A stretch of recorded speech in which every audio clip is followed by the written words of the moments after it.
So I did a thing. Not only did I get a new mic, because we're stepping our content up this year, but there's something that I did differently this year in order to step my vision board event up a notch. In this episode today, we're going to be talking about how I got brand sponsorship for my event for the first time. So if this is your first time joining my video, or finding me, my name is Donna Prescott. I am the founder of Donna Prescott Beauty. I'm inside my salon. We are based in the Crown Heights area of Brooklyn, New York. We've been in business for 13 years, and this year in 2026, we're going to be celebrating 14. Whew, such a milestone. Anyway, let's dive into the conversation of how I got sponsorship for my brand event. I know that's why you guys are here, so let's get down to business. So if you don't know, I had my first vision board event in 2019, and the idea came for me to have like a team activity. So I did it for my team at the time. So my assistant, my hairstylist assistant, all the other stylists that worked in my salon at the time. Plus we had like our skincare artist, our esthetician. So it was a group of like 10 of us. We decided to have a vision board event. Well, I put it together for my team, and it was such a success that by the time that I started promoting it online, I had people asking me, when is the next event? Can we come? So the following year in 2020, I opened it up to the public, and that's how we started doing it year after year. So of course, 2020, we had COVID, and we didn't, we did have an event at the top of the year. So in 2021, we didn't have an event. I think we missed 2021 and 2022. And then we got back on the ball in 2023, 2024, 2025, and now we're here at 2026. So this year, our event is called Becoming. Every year we pick a word of exactly what the event is going to be themed around. And I just feel like that's the space that I'm in personally and professionally. I'm becoming. I'm always growing. I'm always evolving. I just went through so much over the past 3 years that I feel like this stage or season of my life, I'm becoming. And it's such an amazing thing to be present and have presence while I'm becoming. In 2020, that event was such a success. But what I realized was I did everything out of my pocket and also by selling tickets, right? Which it was not like such a huge influx of income coming in, so I had to go deep into my pockets. And that was like my first time planning like a public event. So a lot of the steps I was not aware of, like how to get sponsors, how to, plan. I just planned the event and I just provided income where, the tickets did not provide. Anyway, when I decided to plan 2022, I started getting an idea around, okay, maybe I need to get some sponsors because this could become pretty expensive, okay? And I started reaching out to like brand partners that I've worked with before or just was familiar with, brands that I've used. And I think I kind of started pretty early asking, even without a formula of how to do it, but just by reaching out to like some of the brand partners.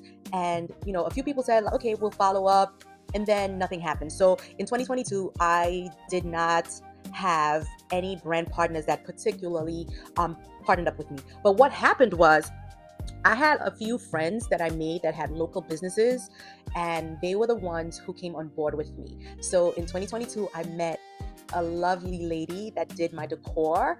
She came on board, and she was heaven sent, okay?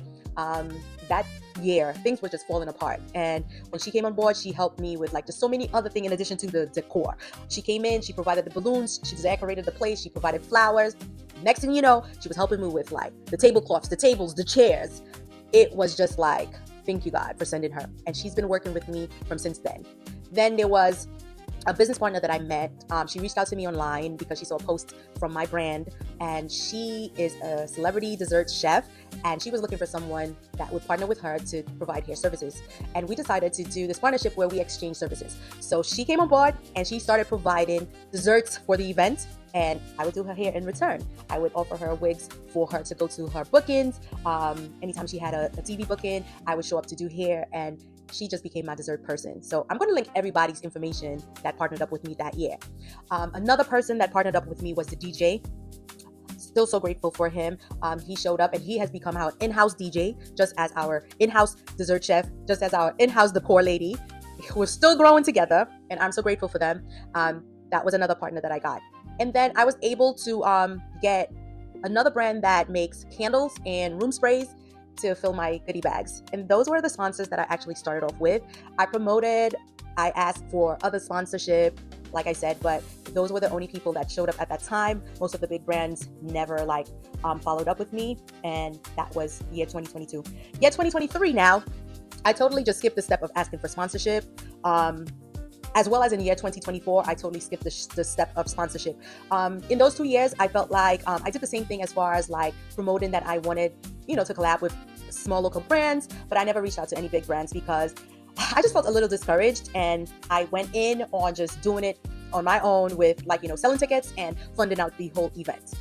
But I had a shift for 2026. I planned way ahead, and I was like, you know what? We're going to tackle this a little bit different. We're going to try to see if we could get some brand sponsorships from some bigger brands as well as some local ones. And so many people showed out this year for me for this year. I am just like over the moon. So I was able to secure a few local brands, which I am so grateful for. And I'm going to mention each and every one of them. And I was able to secure 3 big brands. And I do have a surprise brand, but in my next video, I'm going to do a recap of the event because it's coming up this Saturday, January 24th, 2026, and it's going down in Brooklyn, New York.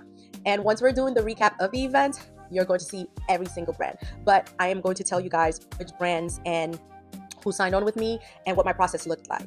Definitely not a walk in the park type of thing when you're planning out the event. It really do take a lot of time, energy, and effort, okay? I firstly started off by doing some research on social media, trying to see which brands would be the best fit for the event. And because we're generally more women coming out to the event, and it's around supporting each other, goal setting, building our lives professionally, personally, and just, coming together as a sisterhood, I was looking for brands that would partner with me and support that initiative.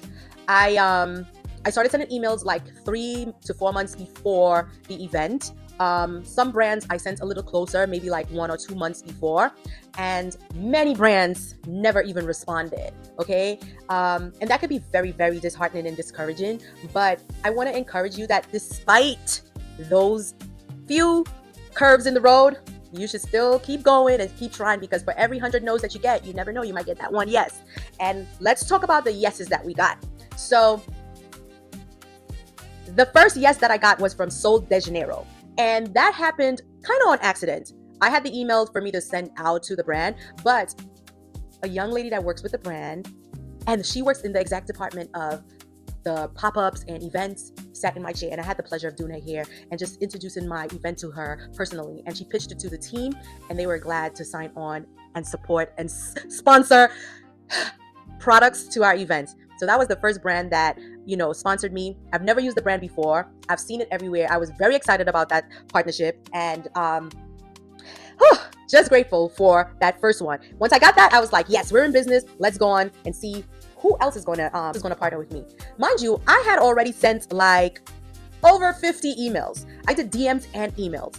I did follow-up emails. Some brands I sent up to 4 emails to them, and some of those brands never even respond.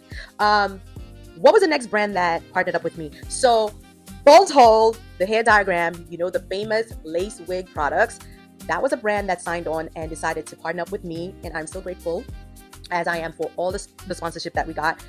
Responded to me and was very happy to come on board and ship to me out some amazing sample products as well as some full-size products for us to put in our swag bags and to offer to our VIP guests. So that was brand number 2. And brand number 3 was Good Wipes. So Good Wipes is a wet wipes, as it's called, because we're not doing toilet paper anymore. We're doing wet wipes, okay? I reached out to that brand, and they decided to, sponsor the event, and they sent me some samples for our goodie bags. So those were the 3 major brands that actually decided to give me a yes, and high five to them. And we'll talk about the smaller brands that decided to partner with me, right? Now, all our brands are amazing, big or small, but when I say big, I just mean like they've been established for a long time. Obviously, they have like more brand impact out here, that's all I mean. So for the smaller brands, right, those were from my promotions on social. Some people reached out to me and they were like, I would love to partner with you. And I'm so grateful for them seeing me and deciding that, hey, this is our initiative that we want to actually put our brand out there too. And there were some brands that I actually reached out to and they gave me a yes. So first we have Naked Clean, which is an organic body care brand. She was a small business owner who sat in my chair as well for a hair service, and I was talking about my event, and she said, hey, I do this, and I don't mind sponsoring your VIPs. So she came on board with that. Another brand is Silage. It's our fragrance oil company, women-owned as well. and she decided to sponsor fragrances to our VIPs. Another brand was Breathe, another women-owned brand, and this company makes wig cap cleansers. So if you're a wig wearer and you want your wig to smell good when you're cleansing it, this product is going to do amazing wonders for you. We got sponsorship from her. Everybody got one in their goodie bag, a sample of the product. Another brand that we were able to partner up with was Jill Cosmetics. So she creates lip glosses, lipsticks. She has a makeup line and it has amazing colors. She's been sponsoring us for the past 3 years as well. And I'm just so grateful for her to come back on board with us for 2026. So far, I've mentioned 4 local sponsors and 3 of the bigger brands. And I have one surprise left. It's another big brand, but I'm going to drop that in next week's video. So stay tuned for next week's video for you to see who that brand is. All right, so guys, that was pretty much my process. So the advice that I could give to you guys is if you're planning an event and you're looking for sponsorship, you would first start off with, what your theme is, your dates, your location, what brands would be a good fit for you. Get the emails, get a great email template that's expressing what your event is about and, your interest in partnering up with the brand and how it would benefit them. And pretty much my exchange with them was to, do like promo around their products. And even though I don't have a big brand, they still trusted me with, offering their products to my event. And I'm going to do the best that I can to put out as much content as I possibly can for each brand. So it's starting with that, and make sure you start very early because this world is moving very fast. People are always busy. So if you could at least start like 4 months ahead of your events, reaching out to each brand, I would say start off 5 months in advance or 4 months in advance. And every month, if you don't hear something, you send a follow-up until it's like maybe the month before. And you could do like a final follow-up saying that, I just was following up to see if this really aligns. But if it don't, this is my final follow-up, blah, blah, blah. But, at least you're trying, because sometimes people don't see things on the first try and they might see it on the 4th, So that would be my advice to you. Some brands, they do accept DMs. You could start off there. If you don't know what the proper email for that brand might be, you could DM them and ask like, hey, my name is this. I'm having this event and I wanted to get the correct email address to forward more information about sponsorship and whatnot. So that would be like the key takeaways that I could offer you guys as far as like, looking for brand sponsorship. But it really wasn't as hard as I was thinking that it would be. And I'm just so grateful again for everyone who sponsored this event. I'm so excited about Saturday. We're about to have some fun. We're about to learn. We're about to, build a network. And stay tuned for next week's video so you can see the recap of the event. So guys, let me know in the comments if you would want me to do some reviews on the products that we got for our sponsorship. Also, if you have any questions around, stuff that I did not cover in how to get the sponsorship, and then I could also do a video around those questions. What else? Don't forget the event. It's going down this Saturday, January 24th from 6 to 10 p.m. in Crown Heights, Brooklyn. I'm going to link the event in the comments or the description, and you guys still have an opportunity to buy a ticket and show up. If you're in Brooklyn and you want to hang out with us cool girls, yes, I look forward to seeing many of you guys. Thank you for always joining me every week. I am so grateful for my DP Beauties, the OG DP Beauties that's been with me from day one, and the new ones. Thank you guys. So don't forget to like, comment, and subscribe because it helps me as a small business owner to keep growing. See you in the next video.